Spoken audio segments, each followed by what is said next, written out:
नमस्कार दोस्तों, स्वागत है आपका। आज है 14 फरवरी।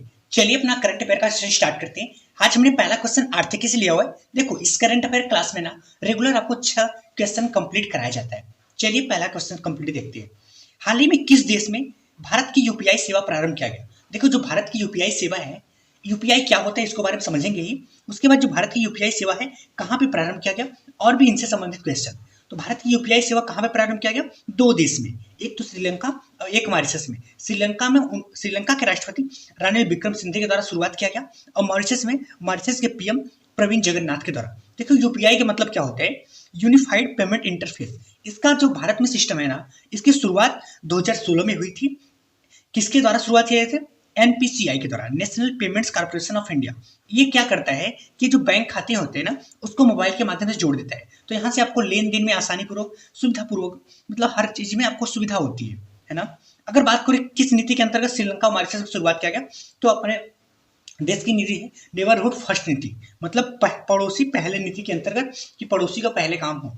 उसके बाद अगर बात करें श्रीलंका की राजधानी की, जयवर्धनी पुरकोट्टे। मॉरिशस की राजधानी क्या है? Port Louis. उसके बाद क्या भारत की यूपीआई कोई यूरोपीय देश में भी लागू है? जी हाँ, यूरोपीय देश में पहला जिस देश में खोला गया वो है फ्रांस। चलते हैं नेक्स्ट टॉपिक पे।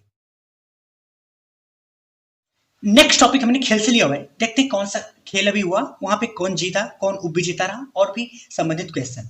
हाल ही में पुरुषों की अंडर 19 ओडीआई में किसकी जीत हुई? समझ लो पिछली वाली भी स्थिति हुई। फाइनल में किसके किसके बीच भिड़ंत हुआ? भारत और ऑस्ट्रेलिया के बीच। फिर से यहाँ पे ऑस्ट्रेलिया भी जीता हुआ। देखो, ये जो पुरुषों का अंडर 19 ओडीआई चल रहा था, एक दिवसीय क्रिकेट, तो कहाँ पे हुआ था? ये साउथ अफ्रीका में। इस बार जो संस्करण है वो 15वां। फाइनल में कौन कौन टीम पहुंचा? ऑस्ट्रेलिया और भारत। कौन जीता? विजेता कौन था? ऑस्ट्रेलिया। उपविजेता कौन? भारत। ऑस्ट्रेलिया इसको जीतते हुए टोटल 4 बार विजेता बन चुका। अगर भारत की बात करें तो भारत 9 बार फाइनल में पहुंच चुका है इस बार को लेके, और 5 बार विजेता रह चुका है। ये जो मतलब यहाँ पे प्रतियोगिता हुआ, ये अंडर 19 मतलब 19 वर्ष से कम उम्र के लोगों का ये प्रतियोगिता था। इस बार भारत की तरफ से कप्तान कौन थे? वो थे उदय सहारण, जो कि गोल्डन बैट का भी पुरस्कार मिला, मतलब सर्वाधिक विश्व कप में सर्वाधिक रन इनके द्वारा बनाया गया था। अगर पिछले विश्व कप की बात करें, वर्ल्ड कप की बात करें, विजेता कौन था? ऑस्ट्रेलिया, जो कि 6वीं बार विजेता रहा। उप विजेता की बात करें, इंडिया। और ये कहाँ पे हुआ था? ये भी इंडिया में हुआ था। इंडिया के अहमदाबाद में फाइनल हुआ था। कप्तान की बात करें तो इंडिया की तरफ से रोहित शर्मा और ऑस्ट्रेलिया की तरफ से पेट कमिंस। चलते हैं नेक्स्ट टॉपिक पे।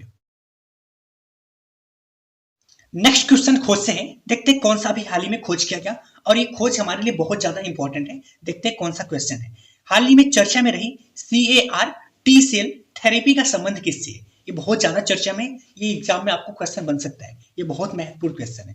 तो ये क्या है? CAR टी सेल क्या है? तो यह एक प्रकार की इम्यूनोथेरेपी है जो कैंसर के इलाज में इस्तेमाल की जाती है। और पहली बार ये हुआ, जानते हो क्या?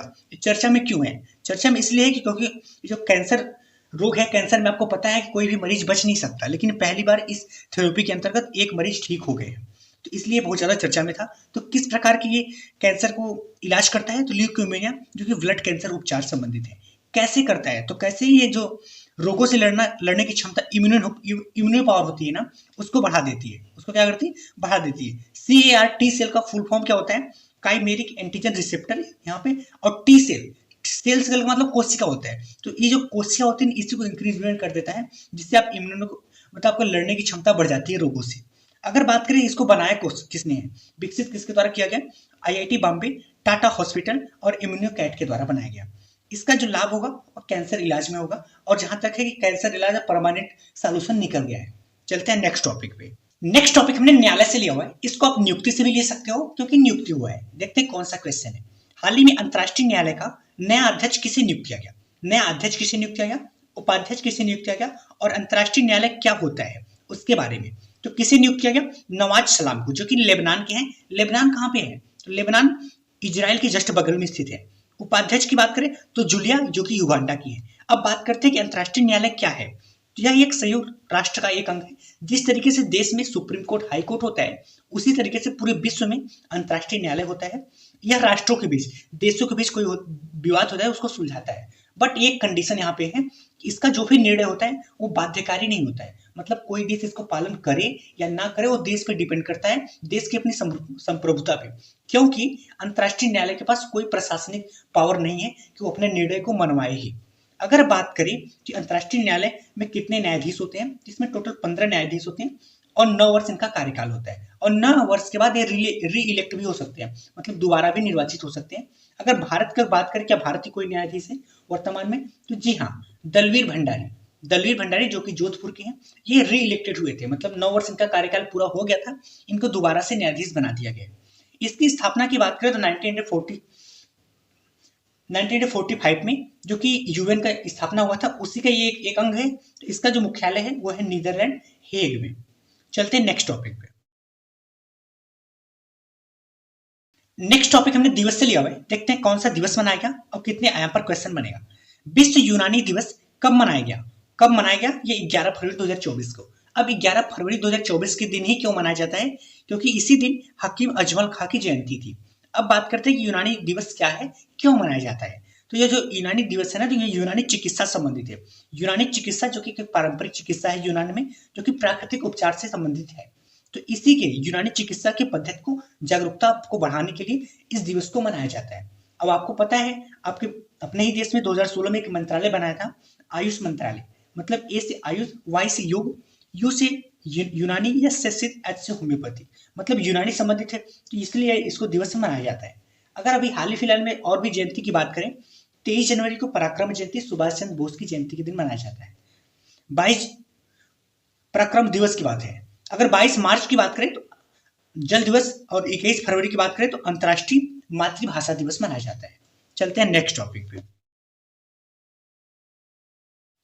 नेक्स्ट टॉपिक हमने सम्मेलन से लिया हुआ है, देखते हैं कौन सा सम्मेलन है। और ये सम्मेलन भारत में पहली बार हुआ है, इसलिए हमारे लिए इंपॉर्टेंट है। अंतर्राष्ट्रीय लघु चाय धारक परिसंघ का पहली बार बैठक कहाँ पे हुआ? ये भारत के असम में हुआ। अब बात करते हैं कि जो लघु चाय धारक परिसंघ है क्या है। तो यह चाय उद्योग में लगी छोटे किसान एवं उत्पादकों का एक संगठन है विश्व स्तर पे। तो जाहिर सी बात है, अपने देश में सबसे ज्यादा पैदावार कहाँ पे होता है? असम में होता है। तो इसका बैठक भी कहाँ पे हुआ? असम में हुआ, और ये पहली बार हुआ है। इसका सत्र कौन था? 25वां। इस बार का जो विषय क्या रखा गया, थीम क्या रखा गया? सतत चाय उद्योग, छोटे किसानों को सशक्त बनाना। इसकी अध्यक्षता जो भी करता है 2 वर्ष के लिए, तो अभी अध्यक्षता इसका भारत के लिए आ गया। इस बैठक में सबसे मुख्य कार्य क्या हुआ कि यहाँ का जो हेडक्वार्टर चीन में है ना, इसका जो संस्था का हेडक्वार्टर चीन में है, उसको रिप्लेस करके भारत में बनाया जाएगा। अगर बात करें अभी हाल ही में काफी सम्मेलन भी होता है, ये भी पहली बार हुआ था। अंतर्राष्ट्रीय काफी सम्मेलन पहली बार हुआ था, जो कि बेंगलुरु में। इसके ब्रांड एम्बेसडर कौन थे? रोहन बोपन्ना जी। G20 की बात करें, G20 2023 में भारत होस्ट था, 2024 में ब्राजील। ओके दोस्तों, अगर आपको करंट अफेयर को शॉर्ट नोट्स के माध्यम में डिटेल में पढ़ना है, तो आप इस फैमिली के हिस्सा बन सकते हैं। धन्यवाद।